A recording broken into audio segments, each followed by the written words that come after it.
নারায়ণগঞ্জের সিদ্ধিরগঞ্জে ডিএনডি লেকের পানিতে ভাসমান অবস্থায় মোহাম্মদ নয়ন নামে এক যুবকের মরদেহ উদ্ধার করেছে সিদ্ধিরগঞ্জ থানা পুলিশ।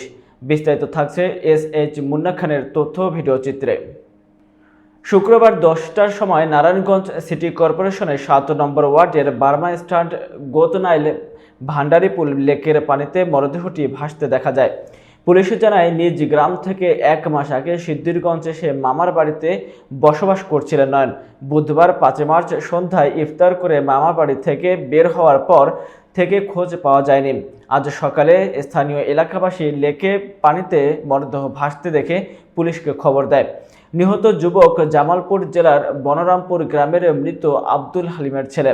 নিহতের মা ও মামা জানায়, নয়ন মৃগী রোগে আক্রান্ত ছিল। সিদ্ধিরগঞ্জ থানার ভারপ্রাপ্ত কর্মকর্তা মোহাম্মদ শাহিনুর আলম বলেন, গত বুধবার থেকে নয়ন নিখোঁজ হলে স্বজনরা থানায় অভিযোগ বা জিডি করেন। মরদেহ উদ্ধার করে ময়না তদন্তের জন্য মর্গে প্রেরণ করা হয়েছে।